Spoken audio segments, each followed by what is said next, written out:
Everyone's cheering. It was a great time. The Red Sox fan hands the Red Sox jersey over to the Yankee fan, big man, who proceeds to light it on fire in the middle of the stands until the security guard comes running out going, "What the Chris Hansen here, and I'm going to need you all to take a seat right over there and check out Birds versus Boys." I think you're completely right here, and I hate it. Yep. Hey, idiots. Stop doing dumb things. I got 2 phones. Upset alert. Upset alert. I might go insane. I think you're already there. There's no hope. Hope is gone. If this was an AFC North podcast, we'd be done in 15 minutes. Bob Hope. I'm going to drink bleach. That is the team you promised me you were going to be this year. This is the Consciously Hopeful podcast. I'll be watching. Welcome to episode 67 of Birds vs. Boys. Football, Aiden, is back. The Dallas Cowboys reported to Oxnard, California this week. And if you're listening, we're recording Wednesday night. So you're probably listening or watching us on YouTube on Thursday. The Cowboys start actual football practice today. Aiden, I'm all in. Welcome, by the way. Hello. How are you? Very excited. I have a lot to talk about. The Cowboys are back. I tweeted earlier this week. Football is here. The Cowboys are back, and I am all in on it. I'm going to let you run the show tonight because you are completely fired up. I kind of like it. I'm in a joyous, upbeat mood. I feel like I'm getting back. My air conditioner works for this episode, so that helps. But I think you are coming in strong, coming in hot, and I appreciate it. Well, if you're watching on YouTube again, I have wired headphones today. I don't want you to make old jokes and say, I have AirPods. They're right here. Okay. I always twirl them in the episodes too while I'm talking. For some reason, my wife did something to the MacBook. They now won't connect. This is like 3 episodes in a row. Producer Vince is complaining there was an echo, so I had to get my wired headphones from like 2004. Everyone comment on TikTok and just comment poor. Nothing else, just poor and old. Like that kid not understanding any of my jokes when he was coming at me. And I was like, it's your bedtime. And he's like, it's 5:09. Like, yeah. I think the Goodfellas thing, I feel like that's one of the few movies that spans across generations and didn't get that. But all right. Before we get into the show and into the Cowboys, we need everybody to know. And Vince, maybe you could pull up the BVB tweet from Sunday. Aiden and I became best friends with a special someone Sunday night, and it was glorious. I would love to have this person on the show. I don't know if we talk about the Eagles or the Cowboys, but no. I think it would be fantastic. But he could be perfect, actually, like of us on like a talk show, sort of, and like him. That would be great. Yeah, he could be the moderator that we need in a show between 2 rivals because that is his job, and we met Jerry Springer. And he loves us. He shook our hands and thanked us for taking a picture with him. So we went to the Yankees game. Okay, let me rephrase that. Kevin had tickets to the Yankees game and invited me to go to the Yankees game, and I attended and had a phenomenal time. It was one of the 2 events where I've been back where I'm like, fans are back. We are back. Mm-hmm.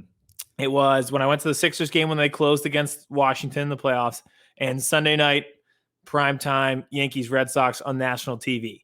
Those 2 moments, I was like, we are officially back. In our row was Jerry Springer. Like, not even in the row, like 30 people away. I was about to say, like, within talking distance. Mm-hmm. It wasn't like he was seat 18 and we were row 1. Or seat 1. Like, he was literally like 3 seats down from me. And Kevin was next to me. He was going ham too. He was cheering. He was screaming. Oh, he had his hands up at one point. It was fantastic. And you're right. So we talked to him, and then he reaches out to shake our hand, and it like caught me off guard. And I was like, "How are you?" Like, yeah, I'm supposed to be shaking your hand. You're the famous person here, not me. And he must have taken 200 pictures of people. He took pictures of everybody, nicest guy in the world. And then, he got put up on the Jumbotron which we were very close. I've never been up there, but that was the closest I think I've ever been. Very close. And then once the stadium knew he was there, it was just like Jerry chant. There was this fight in the stands, and the Jerry chant came out. It was magical. Also, I don't know if you and I have conversated about this since it happened, but he goes up on the Jumbotron, so he knows it's time to leave because he's about to get flooded with pictures. We got our picture in the top of the second inning. Like, we knew right away who he was, got it done, and we were literally probably the first person to take a picture with him. Mm-hmm. But as he's leaving, the guy next to us goes, "Hey, everybody, Jerry's leaving." And Jerry goes, "No, no." As he's walking up, he literally yelled. Like, he sounded like a child. It was like, "No." It was the most innocent no of all time. Like, he wasn't mad, but he's just like, "Oh, I had my perfect Irish goodbye. Yep. I say goodbye to one person because you have a small child and I wanted to be nice."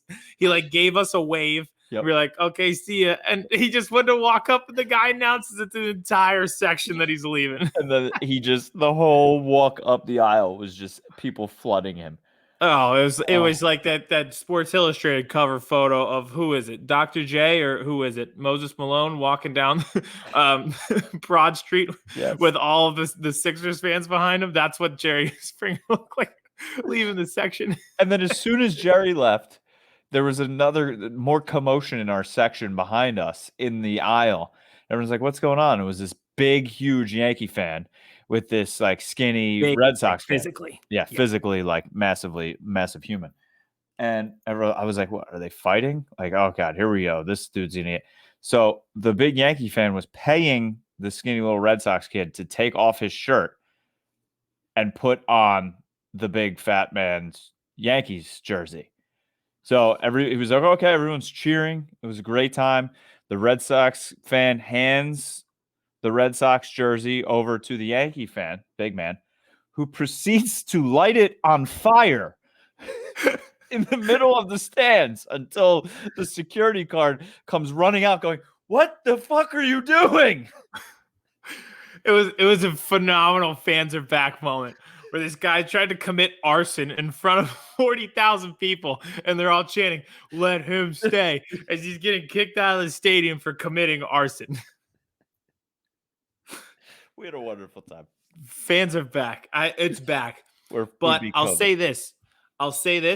You know how you ever been to a steakhouse when it's like fogo de chao, like a Brazilian steakhouse, like where you flip the card over and you get the meats, and you're looking at the meats and you're like, "Ooh, I like that one. Ooh, I like that one." But towards the end are the best ones.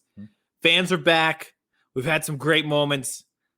But the meats at the end are football. Like, fully packed NFL stadiums are the last type of sliced meat you get on your table at Fogo de Chao. Oh, I'm so excited for that. And then like the sundae with the ice cream, and they light it on fire. Oh God. Yeah. And legally allowed to light it on fire. Exactly.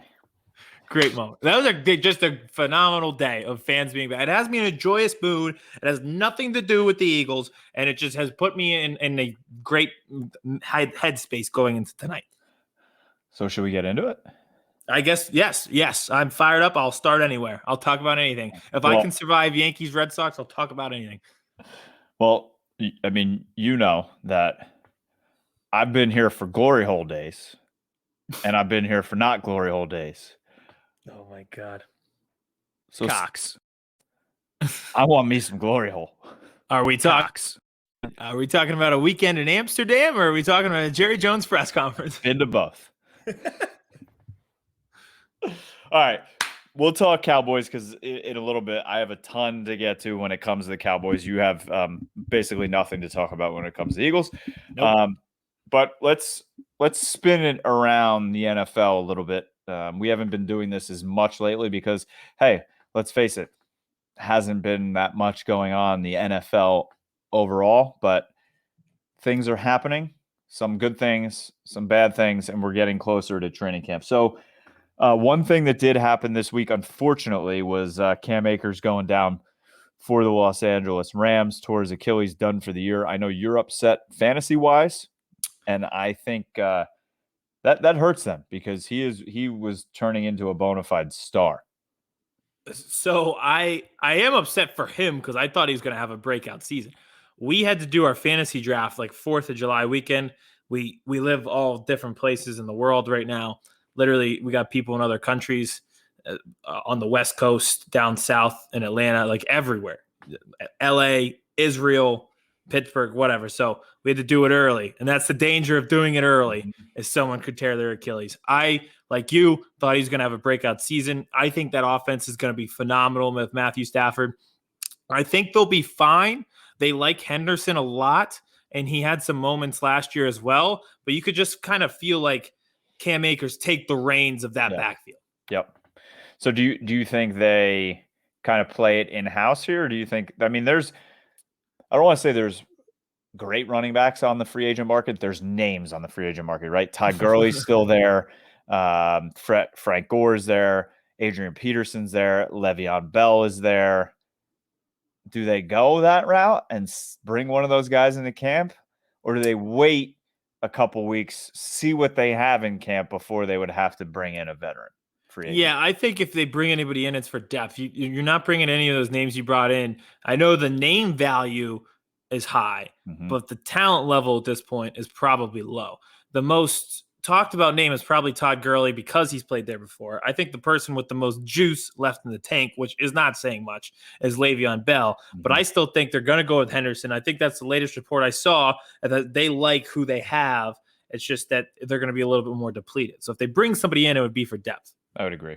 I'd agree. I mean, I'd put a joking tweet out there that they should just sign Adrian Peterson, Todd Gurley, and Frank Gore and just have a 3-headed veteran monster and give each guy just one down. Yeah. Then you actually have one whole running back if you sign all 3. Can you imagine if they did that and then Hard Knocks is like, we got to go. They just move their way up California. Yeah, they do a special like crossover episode where they go back to LA, like checking, you know, on Shark Tank, they're like checking in on this business that they bought into last time. That'll be Hard Knocks was in LA last year, checking back in on LA where we were before. Jerry Jones is sitting back there like, what? He just starts signing people. Richard Sherman. He's like, come on back. Oh, yeah. Can't wait for that to happen. Oh, God. All right. Speaking of signing, we had a free agent signing in Melvin Ingram with the Steelers. I love this signing. It's a 1-year deal. He's coming off, obviously, a 0-sack season last year for the Chargers. He had the injury. I think he only played 7 games. But he's going to a situation where he's going to be across from TJ Watt. He has the ability. I know he's getting there up in age. I think he's over 30, maybe 31, 32 now. But if he has any juice left in the tank, I think this is the perfect spot for him. Yeah, doesn't this just feel like a Pittsburgh signing where they get a guy who's been productive in the past, a great pass rusher back in I was going to say San Diego, but literally actually San Diego, because that's when he did most of his damage with the Chargers. And now they're in LA, but I think he's pretty good. I think that's a good signing. I think it's low risk, high reward. It adds depth to the position. They lost Bud Dupree this offseason, so why not add just some pass rushing depth? It's the stuff that good teams do, and that's what the Steelers do. They're just good. They're just good. Yeah, it's a no-lose situation for the Steelers. If he's non-productive, they can cut him. It's not that big of a deal. If he has 8 to 10 sacks, it's a Pro Bowl type signing. He is 32 years old. All right, that was close. Younger than me, still younger than me. And look, you got a lot left in the tank. Exactly. I could. There you go. I was doing legs today. I think I could be out there. Maybe slot receiver for 2 downs. Yeah. At practice. As long as they don't throw it to you. Yeah, as long as they don't throw it to you and you run the route and nothing else happens. Did I ever tell you that kind of reminds me? Did I ever tell you about the time I was playing in a extremely competitive flag football league a couple of years ago? I love flag football. Oh, absolutely loved it. So in this league, every game was filmed, put online. We had film study. Every stat was kept. Like it was legit. So I played corner. Put me in this league. Yes. I want my stats kept. I want a highlight tape. I want it all. Put me in this league. I could probably go back and find my first team's name was PEDs. We were the performance enhancing drugs. But so I showed up one season, first game of the year. And so reverse a little bit. I dated a girl for 7-8 months. Okay. And she, before me, dated this guy who was a trainer at our gym, who before that won the Super Bowl as a safety for the Patriots and also played at Penn State, who I was very friendly with until he found out that I was now dating his ex-girlfriend, and he no longer liked me at all. Like, it was a thing. I was a little fearful for my life. That's a little Eskimo brother action. Exactly. You know, and you want to talk about old, he's older than me. And she was younger than me. So I was like, listen, okay. So I showed up the first game of the season. I was playing slot receiver that game, and whose truck rolls up out of nowhere, and I had no idea he was on the other team? Him. That guy. Uh-huh. What's his name? You don't have to actually. Never mind. Don't put his name. Say it. I don't care. Sean Mayer. He played for Penn State, and then he played for the Patriots. He played in NFL Europe. He's a big dude. Okay, he's safety. So I ran a route, and I actually beat him on the route, caught the ball.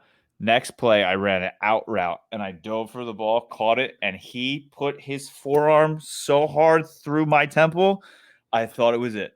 I was done. I was like, okay. And he just stood over me and just like gave me a little, and then walked away. I was like, I'm dead. And then I was already at this point too. I was already dating my now wife, so it was like a good year and a half after I dated that girl, but this was his. So yeah, he wasn't gonna forget. Nope, he didn't. You were getting your shot.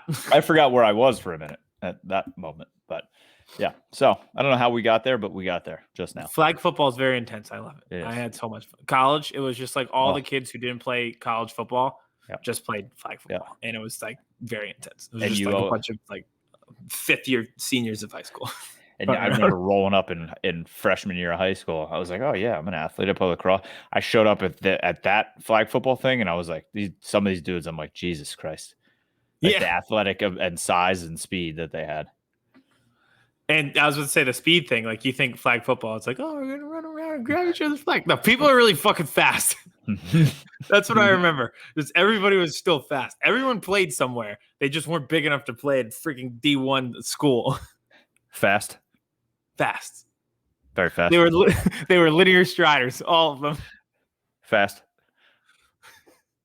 Very fast. Where I do not remember where we were. You don't remember? No, I was doing our. Remember when we did? No. I remember that part. I don't remember how we got to this. I don't remember either. But I'm just gonna move on to our next. Melvin Ingram. So yeah, Melvin Ingram, great signing for the Steelers. I think he'll be a good flag football player after his career is done as well. Oh. And then last player I have to talk about before we move on is Fred Warner, linebacker for the 49ers, signs a 5-year, $95 million contract, $40.5 million guaranteed. He is now the highest paid linebacker in the league, which makes me excited because our guy Jeff Kavanaugh said that's who Jabril Cox reminds him of coming into the league. So excites me a little bit. There it is. But what do you think about this? He had his money coming to him.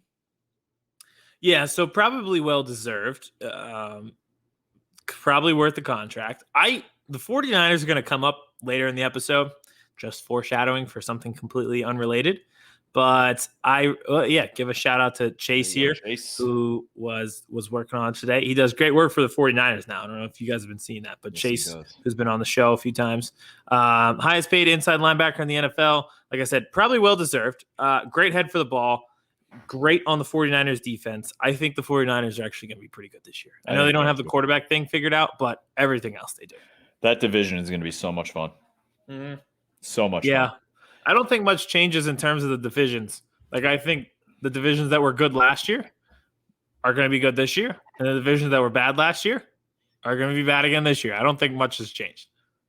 Are you talking about one NFC East division? I don't think it'll be that. I think it'll be better. Yeah, but it will not be the NFC West. That is for sure. So there's barring injury. There's one linebacker I'm thinking of right now who hasn't gotten his payday yet, who's probably going to be the first inside linebacker to break $100 million contract. You know what I'm thinking of?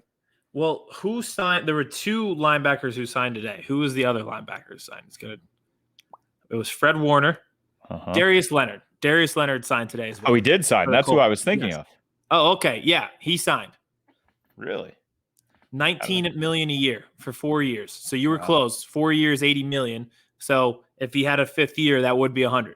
Yep. So you were right. Okay. All right. Yeah. So but it was literally happening at the same time. It was within the hour that Fred Warner and Darius Leonard both signed their contract extensions. So today was the day of Birds versus Boys. Yeah, I was about to say, maybe it was the same agent. He's like, all right, we're going to get on a conference call, and everyone's just got to knock this out right now. But today was the day of linebacker signings. Love it. I love Darius Leonard. He's an animal. Tackling machine. I love him. Tackling fuel. All right. Now that I have to care about the Colts, I'm all in on him. Oh, I am. The Colts are my sleeper team as well, and I'm excited once we get closer to the season to do our predictions like we did last year. Speaking of last year, next week will be our 1-year anniversary birthday party. So it's an episode you're not going to want to miss.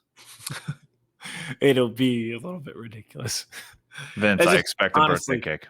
Yes. Oh, there will be birthday festivities. Yes.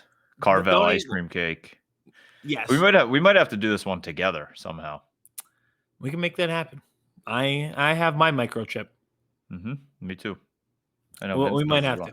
Yeah, I think we're all right. We'll talk about that off air. All right. I know we wanted to talk a little bit about a couple free agents that are left, but I think you wanted to bleed that into the Eagles, correct? Well, yeah, because I think there's not much going on with the Eagles right now. Let's knock it all out, and I can knock it out in 60 seconds since we wanted to talk about Jerry Springer instead.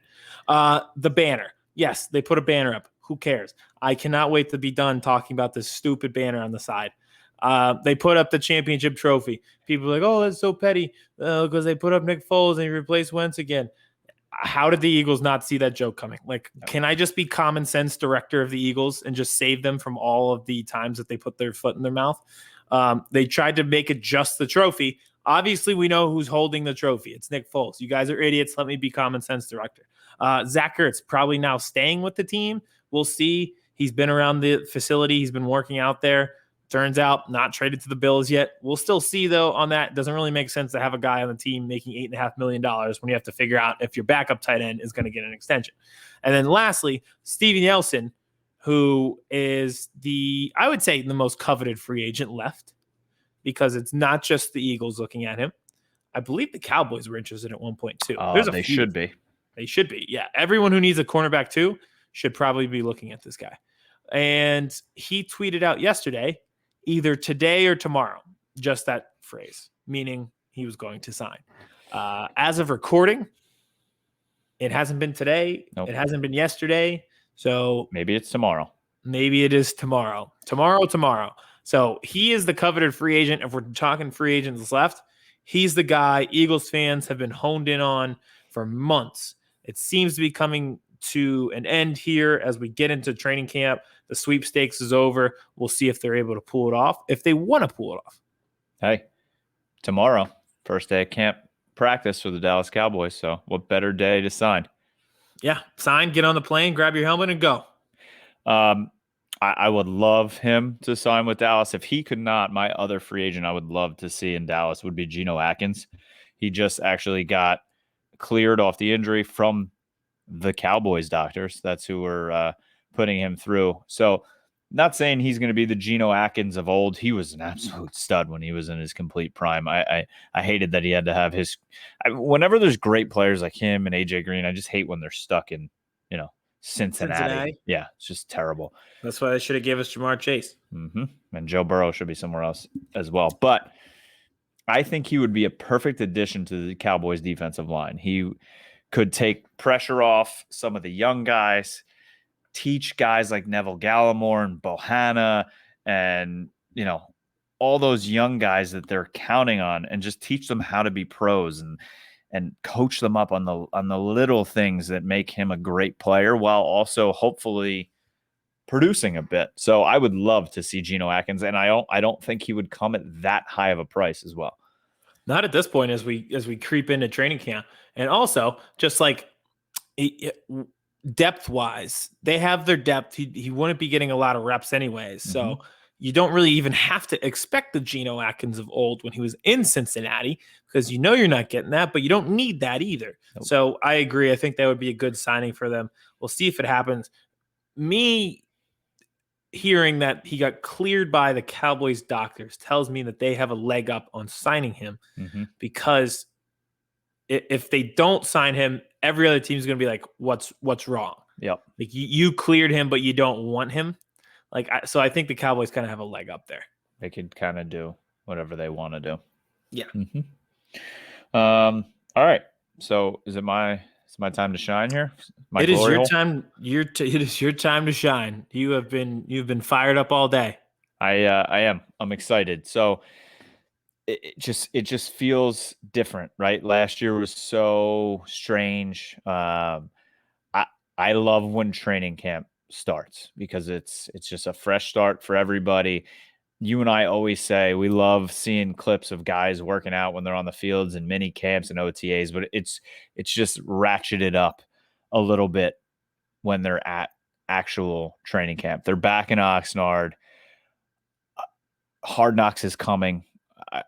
I hate that Hard Knocks is there, but I love it at the same time. I'm not going to lie. I can't say, if someone's like, are you excited for Hard Knocks for the Cowboys to be on? What am I going to say? No.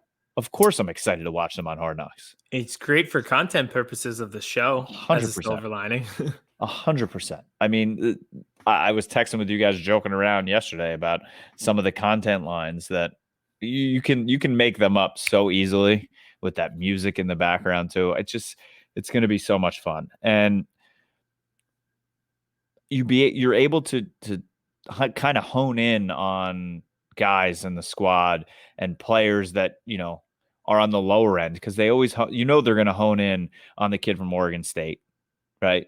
The cornerback that they took from Nashawn Wright. Nashawn Wright. He's going to be a huge part of this. So, yes, I'm excited for Hard Knocks. So, some things I put together here for camp. Two little lists I did, and I'm going to let you choose which one I do first. Top 5 guys on the Cowboys not named Dak Prescott that I'm most intrigued and excited to see at camp, and 5 pre-camp veteran guys that are right on the cut bubble that I think could get cut. Do the ones you're excited about first, and then we'll do cut bubble. Okay. So I'll go down from 5 to 1 of excitement level. So number 5 is Keanu Neal. I've always been intrigued by him. I thought he was a great player for Atlanta. So he's coming off an injury. I want to see how that works out. He's switching jerseys, obviously, and positions. So they have him wearing number 42. Obviously, he can't wear 22 in Dallas. And he's going to be working out with the linebackers. So he's trying to fit in with this linebacking core who has a ton of names, obviously, with Jalen Smith and Leighton Vander Esch and now Micah Parsons and Jabril Cox. Yep. He's sleeping. I know. He's over there on his phone. So I'm very interested to see how they have him playing, what he looks like. And I think he's a football player. And I love dudes that just knock guys around, and that's who he is. I am intrigued by it as a fan because I think rover is the position of the future in the NFL. Rover is when you are a combination of safety, strong safety, and linebacker. So you can play up, you can play back, you can cover in the passing game. You have to make tackles around the line of scrimmage. With this day and age, with the evolution of the tight end and just the evolution of the game as we get more and more into a passing situation where these linebackers who wear the neck protectors and stuff like that, those days are long gone. So rovers are the position of the future, and Keanu Neal is a good example of that. Perfectly. Couldn't say it even better myself. Number 4 is Trevon Diggs, the second-year cornerback who is being thrust into the spotlight of expected to be cornerback number 1 for the Cowboys here. The fan base is elated about him. I think why?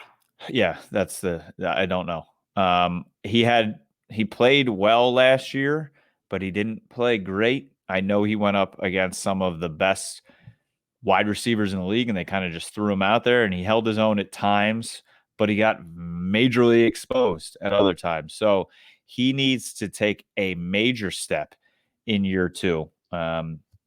This secondary we know is not going to be the strong suit of the team, but how can he hold down that cornerback 1 position across from a rookie in Boss Man Fat, probably, and then you have guys. I refuse to call him Kelvin Joseph. It's Boss Man Fat. And then with guys like Anthony Brown and Jordan Lewis, who have just been veteran guys that are just. So I'm very interested to see where he brings his game in year 2. Yeah, I think they're doing that kid a huge disservice. I really do. I think it stunts your development when you're constantly being thrust on an island as a young kid. You're not learning, you're just trying to survive. I think it's a huge disservice. But yeah, I mean, it is one guy you probably want to keep an eye on. So give me your top 3 then. All right. Randy Gregory is 3. Obviously, I've said the Cowboys are counting on him big time. He's going to be across from D. Law on the other side. He's completely healthy. He doesn't have the drug issues. They need him to play at a Pro Bowl-esque level. People are saying he is motivated physically, mentally. He's ready to go. It's a contract year.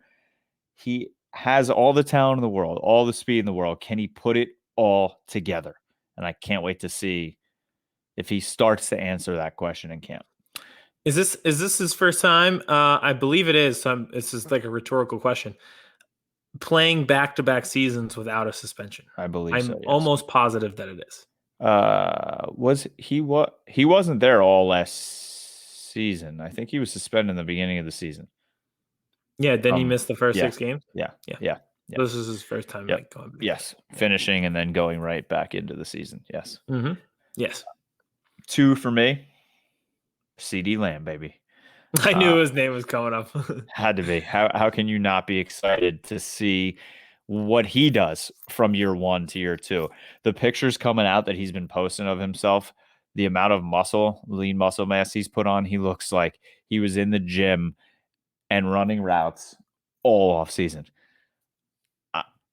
I'm so excited. I said on the show, I think he has a chance to be wide receiver number 1 for the Cowboys this year. Even though Amari Cooper's there, I think he has a chance to be a top 5 receiver in the entire league. Everybody saw what Justin Jefferson did last year. Look at this right there. Love that. Vince, A plus on the artwork that you've been doing. And the Cowboys will still only win 8 games. Thank you, and shout out to Today in Sports for that one. But I think he is going to be a baller. And Aiden, I know you are still in love with him as well. This is like the one that got away but never leaves your heart. It'd be like if she got away, you had a crush on her for every movie is like this.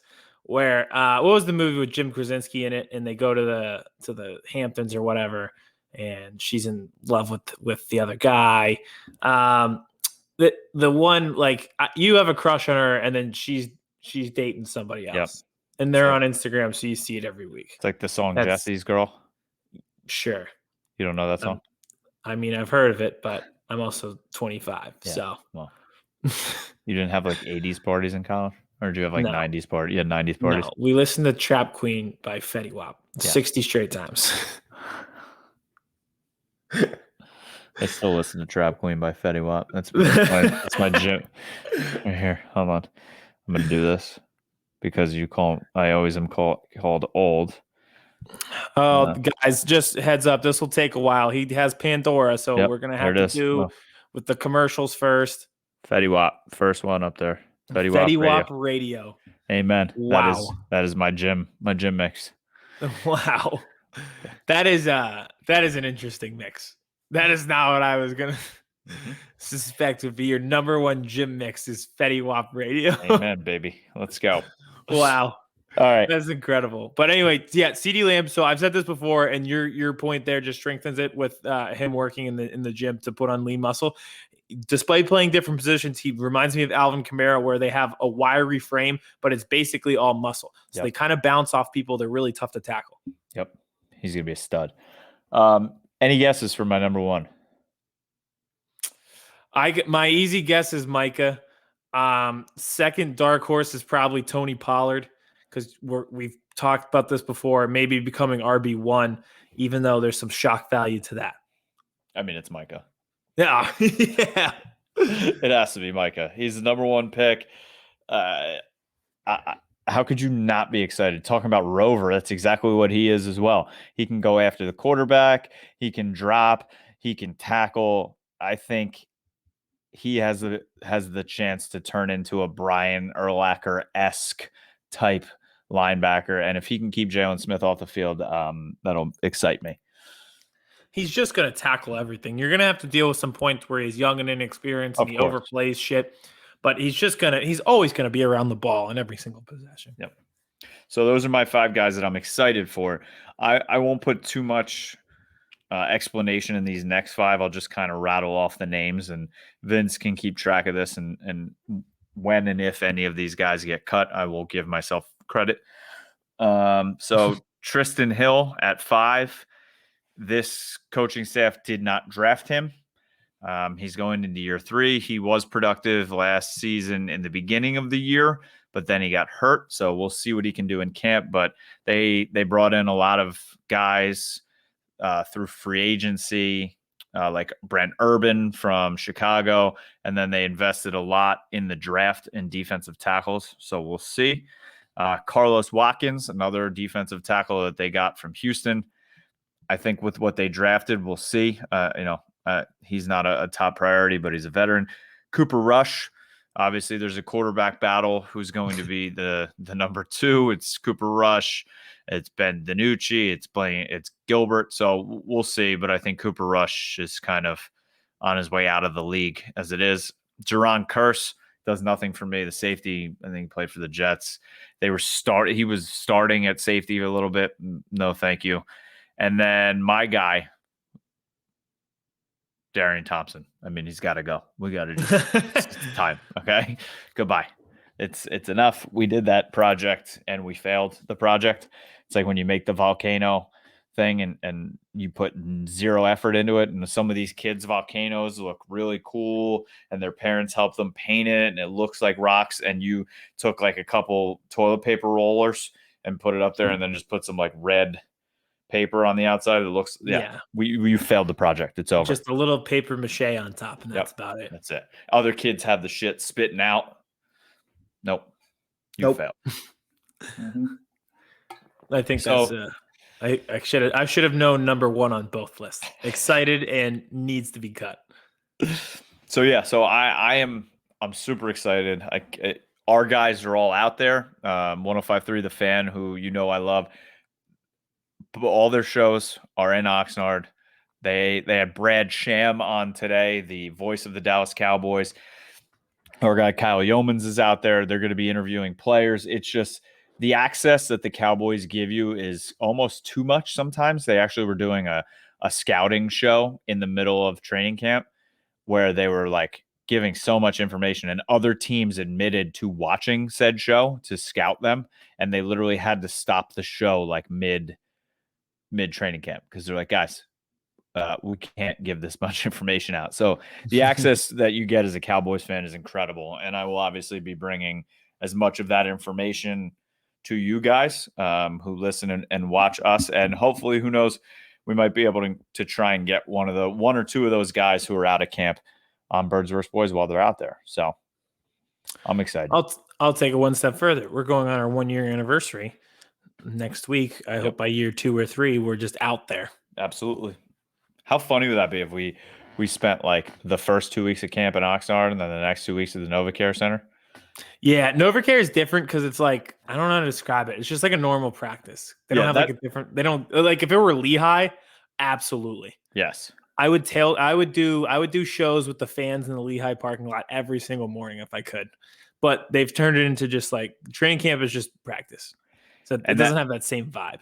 And that's exactly what I was talking about last year with the Cowboys. They were at the Ford Center. They were at the Star doing it. And it was just like, it was practice. That's all it was. This, they have all the fans there and the players are running out to practice and they're signing. It's a show on top of getting ready for the season. So One other thing I wanted to do that we thought would be fun, if you are hockey fans or if you're not, there is an expansion draft, and it's actually going on right now as we're recording. So the NHL is expanding. They're adding the Seattle Kraken next year. So they're doing an expansion draft, which means that they can pluck players from other NHL teams to build their roster, but teams are allowed to protect players who they do not want the other team to take. So we're going to do a list of the players that we would protect on the Cowboys and the Eagles. We're going to do one quarterback, one running back, one receiver, two offensive linemen, one tight end, two defensive linemen, one linebacker, and two secondary players. No, we're not doing kickers or punters because you can find them anywhere. So we can start at the top. I'll let you go first. Who on the Philadelphia Eagles in expansion draft would you protect at quarterback? Today, Don't say Nick Foles. I would not. Today, Jalen Hurts. In 6 months, Deshaun Watson. It could be. Could be. In April, I would like to protect Deshaun Watson. Can you protect futures? Yes. Is that possible? Sure. Why not? Can I protect Deshaun Watson from Houston so that he doesn't go to the Seattle Kraken to the expansion team? Yes. Can I do that? Yes, okay, good. This is our show. We can do whatever we want. Hell yeah. Also, the idea of the expansion draft, while annoying that you're losing a player, is very cool. I think this has me interested in the NHL, which is my fourth of the big four. I've been watching golf more than I was watching hockey. I was explaining it to my wife, and she was like, "So do the players get to like choose?" I'm like, "No, they just get plucked." Yeah, bye. You now live in Seattle. But the concept, as you mentioned, is you get to protect certain people. Mm-hmm. So like Ovechkin and Sidney Crosby are not going to end up in Seattle. Can you imagine like just badly run teams and they just forget to get like the paperwork in on like their best player? Also, that would be hilarious. That would be the Detroit Lions 100 times out of 100. They would forget and then the expansion team would be like, well, we weren't going to take anybody anyway. Can we just skip your team and take two off another team? And also, I've always thought that a fantasy draft for 1 year where you just shake up the entire league and do a fantasy draft and just redraft your team based on everybody in the league would be awesome. That's the best. Never happen. When you do Madden and you do like like you're starting a franchise and you do, and then there's this, you like look at the teams you're playing against, like, oh my God, that's actually a really fun team. And it's like, there have been times where I would do that and not even play the season. Yep. I just wanted to do the draft. Yep. I've been there. I just enjoy the draft aspect of it. But yeah, so Hurts is the easy answer. Bear with me, because if there was an expansion team next year, it might be Deshaun Watson. I know you might think I'm going to go with Ben DiNucci, but I think I'm going to stick with Dak Prescott here and protect him. I think that's the smart move to do. I'm sorry, Ben. You may be the starting quarterback of the Seattle Kraken next year. Yes. Well, you know what? He gets a chance to start. Exactly. All right, who are you protecting at running back? Miles Sanders. He's still young. He's still got some years left. Mm-hmm.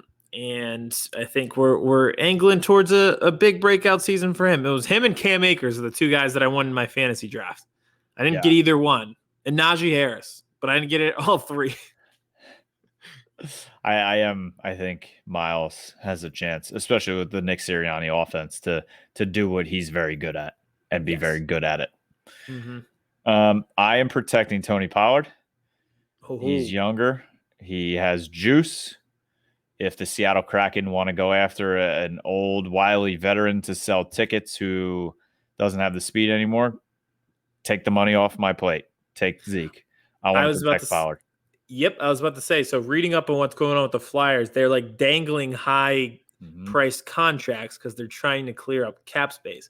So they were leaving some of the more talented players unprotected on purpose so that they could clear their cap hits. Yep. That sounds like what you're doing, and a good strategy with Zeke. Please take his cap hit, and it'll just create cap space for my team. Thank you very much. And I have Tony Pollard. Yes, exactly. All right, give me your wide receiver. This is going to be interesting. Devontae Smith. Has to be. I don't even have to provide a reason. Devontae Smith. And that's kind of the same thing what I'm doing with CD Lamb. Yep. Has to be. Yep. It's same strategy too, where yes, you could make the argument, is Amari Cooper the better receiver right now? Probably yes. But you're projecting towards the future. You probably have 6 to 7 years left of CD Lamb. Yep. How many do you have left of Amari Cooper? Also, look at contract hits. One's on the rookie contract. The other one has $100 million contract. And I know he's about halfway through, and they can cut him after this year if they need to, but let that be somebody else's problem to figure out. But yeah, you would still have, going into this year, 4 years left of CeeDee Lamb on a rookie deal. Exactly. Yep. So that makes sense. That's good strategy by you. All right, let's go tight end. Dallas Goedert, same kind of logic applies. He's younger. He's still on a rookie deal, but you have to extend him pretty soon. There's been rumors all offseason the Eagles are trying to trade Zach Ertz. The trade to Buffalo has not happened yet. Maybe one day. With the Kraken. Yeah, maybe he'll end up with the Kraken. So I'm keeping Goddard. Same sort of thing. I'm going Blake Jarwin. He's obviously coming off the ACL tear. When he was healthy, he looked like an animal. He's an athletic freak. He's already signed. You signed him to a deal. It's not overly crazy money-wise.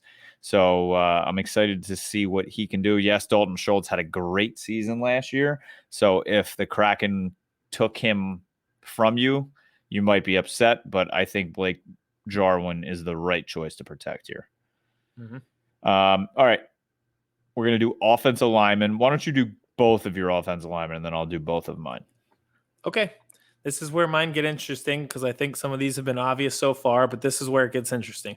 At first, I have Lane Johnson. I think tackle, aside from quarterback, is the most important position on the field. He's been fantastic. He's still got a few years left in the tank. He has been great when he is healthy, and he should hopefully be healthy this season. Now, here's where it gets interesting. The other guy that I had was Landon Dickerson.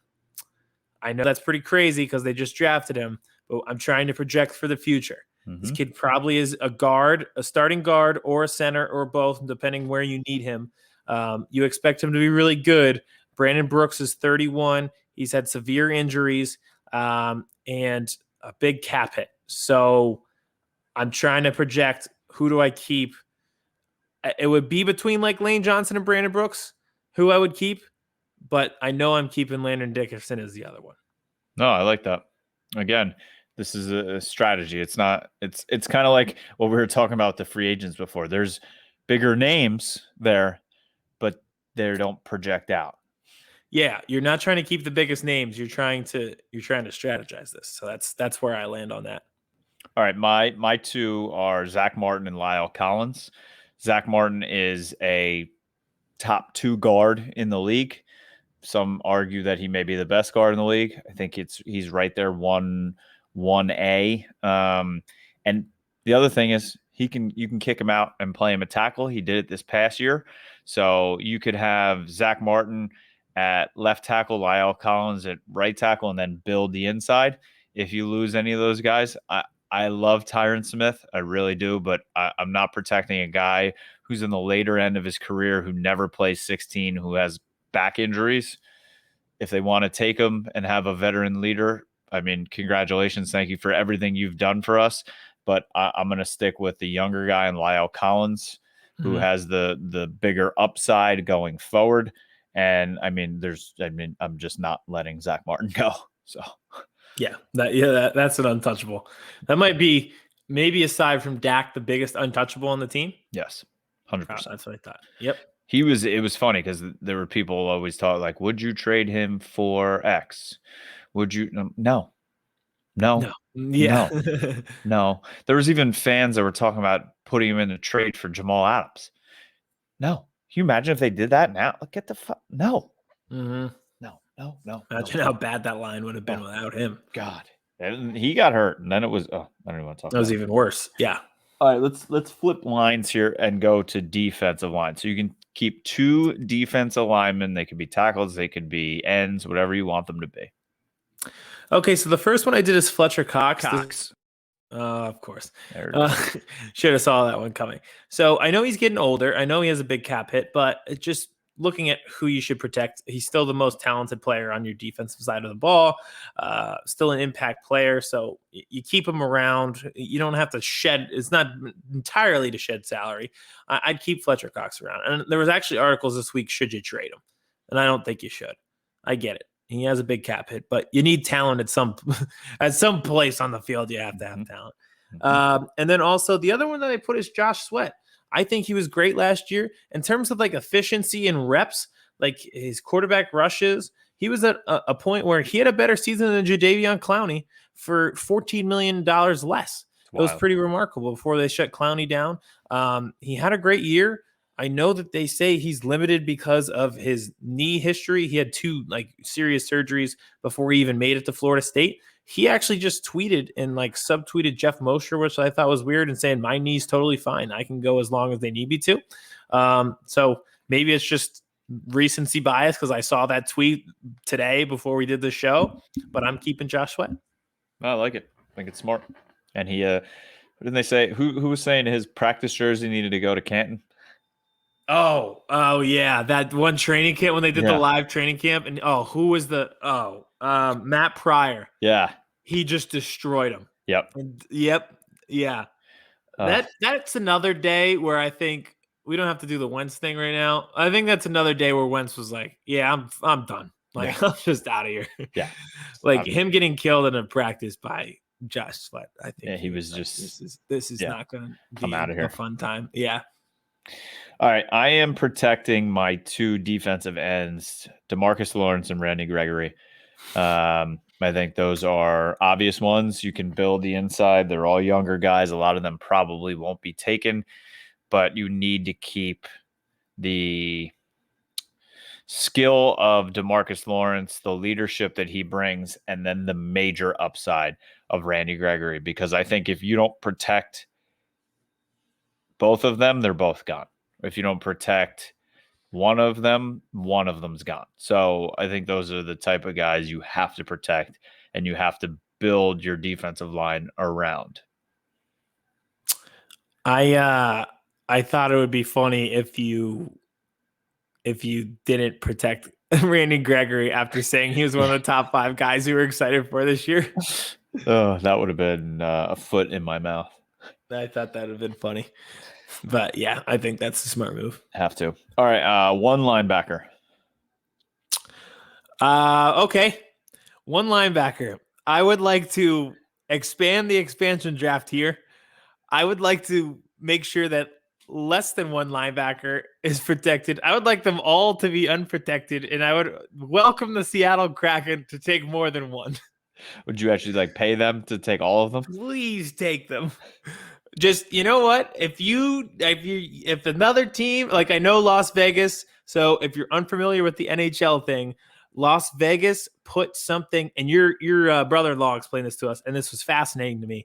When they became an expansion team, the Las Vegas Knights, they put something in their contract stipulation that says next expansion team after us, because we're young as a franchise, you can't take from us. It has to be from every other team. We're not part of the next expansion draft. Yeah. So let's say that happened in the NFL and you have to double dip. Feel free to double dip on the Eagles linebackers and take 2 to make up for that other team. Yeah. Who would you? No, there's nobody. Alex Singleton probably, but yeah, that's and Sean Bradley because he went to Temple and it can play special teams. But aside from that, no. No. If you're forced to protect. If I was forced to protect. I think there's only one answer here, and it's Micah Parsons. You just took him in the first round. His athleticism and his upside are unbelievable. So, if you would like to take any of the other linebackers on our team, besides somebody else I drafted this year named Jabril Cox, I would be upset about that, but you could take Jalen Smith or Leighton Vander Esch. But yeah, I'm protecting Micah. Yeah, you're in the position I am. Please take this person. All right, you get 2 secondary players, and then we are done protecting. All right, so I have Darius Slay and Rodney McLeod. I know that there's no strategy to this where it's like, oh, they're younger, projecting upside. Oh, let's save some money here. No, these are just the 2 best guys in the secondary. They've been leaders of the team. They've been veterans on the team, kind of where the young guys rally around them. Darius Slay's been a top 10 cornerback in the league for quite some time. And Rodney McLeod's a really good safety. So I'm just keeping the two best things that there are in that secondary, and there's not much else there that any team would really want. Same with me, sort of. I'm going Trayvon Diggs and Boss Man Fat. The upside, you have to play the young upside card. There's nobody else unless I can put Keon O'Neal in there, maybe. But he's kind of sort of on the back end of his career. That's a tricky workaround that you might. Right? I think it's a good idea. If I could, I might do that. But I mean, Trayvon is going into a second year. Boss Man Fat is a rookie. They say he has all the traits to be a lockdown corner. So I'm not protecting, the other guys in the secondary because it's just no. So these are the two highest upside guys you have in the secondary. So it's, kind of the no-brainer that's who I have to protect. That was a very good idea. I love the idea of the expansion draft. It's something, even though it's the NHL and it's not our angle, we were still very interested in it. I think that was a good idea to see who we would protect and strategize to protect with our two teams. That was fun. All right, so we've been cutting it up. Our teams, NFL. Is it time to bring Vince in to do it? I believe it is time. So I'll bring Vince in here. Hello, Vincent. So we're gonna do our TikTok. We've been getting sort of hammered on TikTok with fans lately. Thank you for your comments. Always appreciated. I am living out the meme. Why are you booing me? I'm right. Like that. I refuse to admit that I'm wrong. The Tom Brady thing, I will not admit that I'm wrong. He has 6 Super Bowls. He just beat Aaron Rodgers. He just beat Patrick Mahomes. He just threw for 40 touchdowns. Why? And it wasn't even they struggled out of the gate, but it wasn't even really him. Yeah. What the hell? I don't understand. It's the young kids, man. You guys are 12 and you missed you missed like the year where he just threw bombs to Randy Moss. Yes. And I know it's projecting towards the future for top 5 quarterbacks, but you're wrong. Just be wrong. Just shut up and be wrong. And the best one, they're like, "Oh, these lists are trash." And then we're like, "Okay, what's your list?" And there's it's the same one list. Person in Swift. My list. It's usually Abe's list, yeah. The kid who had my list, like he added Tannehill, right? And flipped one guy for another. Like Stafford was flipped with like Dak or something like that. And we had the same list. Yeah, I think I responded to that one. Like, so you moved the greatest quarterback of all time down 5 spots and you added Ryan Tannehill. That's the only difference. Yes, that's exactly what it was. Nope. I don't get the Tom Brady thing. And these kids also are too young to remember Miami Ryan Tannehill.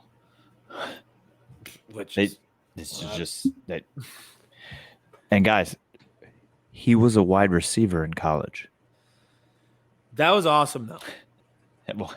They were just like, all right, you're going to play quarterback. And then he was like, okay, I guess I'll just go be first round quarterback now. Well, the reason Ryan Tannehill might look really good is because of what we're about to talk about.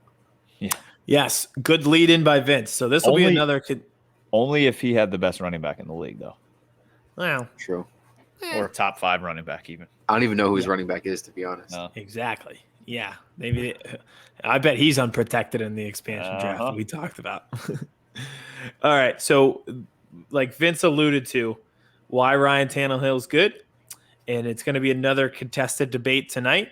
We're talking about offensive weapons. So we're doing top 5 offensive weapons ranks for NFL teams. So this isn't teams in general. We're talking our skill position players that center around the quarterback that make the team better and give them firepower.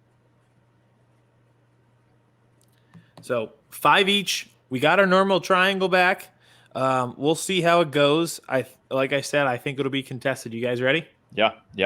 5 down to 1. Yep. All right. I'll start first. At 5, I have the 49ers. Watch, George Kittle's coming back. A lot of us think that Brandon Ayuk is going to have a breakout season. They have Deebo Samuel as well, and they have a 3-headed monster in the backfield. So it doesn't really matter who the quarterback is. San Francisco at 5. 5 for me is a team that I saw a lot higher on the ESPN or NFL list. It's the Cowboys. Some may say they don't deserve to be on the top 5 at all. And okay, I don't think they should be higher than 5, but when you have a wide receiver core with Amari Cooper, CeeDee Lamb, Michael Gallup, Blake Jarwin coming back, Tony Pollard, Zeke. I mean, they have weapons. They just need to use them the right way. Cowboys at 5. At 5, I have the Eagles, and more specifically, what I have written down is Eagles. Fuck you, I don't care. Eagles. They have Miles Sanders coming out of the backfield, like we said, underrated. I think he's gonna have a breakout year. Devontae Smith. I think Jalen Reagor is actually poised for a breakout year. I think he's an actual Julio wide Reagor. receiver. Yeah, Julio Reagor. He's the next best thing to Julio Jones. And then maybe Zach Ertz. Definitely Dallas Goedert. It's a lot of weapons for Jalen Hurts himself is a weapon. Got to count him. I guess you can count his legs partially as a weapon. Mm-hmm. Exactly. So I think the Eagles actually belong. Maybe they don't belong on this list, but I'm putting them at 5 because they deserve to at least be discussed. Okay. At 4, I have the Browns. People are sleeping on the fact that Odell Beckham Jr. is coming back. He missed a lot of last year. Jarvis Landry, one of the best possession receivers in the NFL. And Nick Chubb, Kareem Hunt. Is there a better running back tandem in the league right now? I don't think so. And they just signed Austin Hooper in the last offseason as well. So 4 for me, I was going to put the Browns there. But I went with the Vikings because I think Dalvin Cook is the most underrated running back in the NFL. He is elite. He's a freak at what he does. Adam Thielen, Justin Jefferson's only going to get better. And just those 3 guys are good enough to be in the top 5. You don't even need, it doesn't matter that they just lost Rudolph, their tight end. So Vikings at 4. I also have the Vikings at 4. I don't think I could say any better than you said it. Justin Jefferson broke everyone in Philadelphia's heart by being very, very good, and that's about all you can say about that. That's true. Very good. Very good. Fast. Linear strider. All right. At 3, I have the Chiefs. They have the best tight end in football. Tyreek Hill is an inarguable top 5 receiver in the NFL. And then I think McCole Hardman takes the next step with Sammy Watkins out of his way. So at 3, I have the Chiefs. 3, I also have the Chiefs for the same reasons that you said. They weren't on the list that I saw from ESPN and the top 5, which confused me. They still have 6. Yeah, they're 6. They deserve to be in the top 3. They were just in the Super Bowl. All they lost was Le'Veon Bell, basically. So and Sammy Watkins. Yeah. Chiefs at 3. 3, I also have the Chiefs. We have a unanimous pick for once. Wow. Oh boy. I think no matter who you put on the team, as long as Patrick Mahomes is the quarterback, it's going to elevate everyone around him to be the best weapons in the league. So Chiefs at 3. Fair point. Yeah. All right. At 2, I have the team that beat the Chiefs. I have the Bucks. One of my favorite combinations of wide receivers in the league is Chris Godwin and Mike Evans. We saw what playoff Lenny did, and they have Ronald Jones in that backfield as well. They are also Gronk, I know, is past his prime, but they're also getting O.J. Howard back from injury this year. So they have quite the combination of weapons down there. 2 for me are the Tennessee Titans. Obviously, they added Julio Jones. A.J. Brown's a freak. Derrick Henry is unbelievable. And they show very much why Ryan Tannehill has shot up the power rankings at quarterback is because of the guys he has around him. Nothing but studs. Titans at 2. 2, I have the Bucks. Tom Brady is the greatest quarterback of all time, easily top 5 in the league. Don't care what you say, but his weapons around him made that a Super Bowl team. All right. At 1, I have the Titans. I think they really elevated themselves by adding Julio Jones and having a 1-2 punch. I think A.J. Brown takes that next step. And I draft them in fantasy, so God only hope that he does. And then also Derrick Henry in the backfield. I think if you're building a triangle of talent, it's really hard to beat Julio, A.J. Brown, and Derrick Henry. Derrick Henry's all right. Yeah, I have made amends with my mistakes. with the Tennessee tighten up people. Let's hope. So 1 for me, it's the Bucks. I could easily put the Titans there as well. I think it's 1A, but for all the reasons you said, Aiden, why the Bucks are at 2, that's why I have them at 1. I mean, that wide receiver core is just unbelievable. Playoff Lenny can turn it on. Ronald Jones is great when he wants to be, good when he doesn't want to be. So the weapons are just awesome. Number 1 for me, this is a little bit of a wild card pick. I don't know if you guys were expecting this. I have the 2008 Florida Gators. They had the Pouncey twins, Aaron Hernandez, Riley Cooper, etc. That team was really good at weapons. All right. Aiden, I have a serious question. We don't have to put this in the TikTok, but where do you think you would rank the Packers? So I think they are underrated. They're six. Six. There it is. No. I think they could be six. No, I don't think I'd put them six because I wrote down other teams. I think if we're not joking, I think I would have had the Vikings at six. Would the Packers be top 10? Yes, and it's the same logic you used with Patrick Mahomes, Vince, where as long as he's the quarterback, it's going to elevate people. As long as Rodgers is a quarterback, they're going to elevate. Devontae Adams, he's probably one of my favorite receivers in the league. Top 2, not 2. Aaron Jones is great. I don't know. Valdez-Scantling kind of seems to be hit or miss every week. Yep. Robert Tonyan, like he seems to be like a guy who's going to regress in fantasy this year, where he was just like high touchdown value. Like 8th or 9th without looking at everything. I'd agree.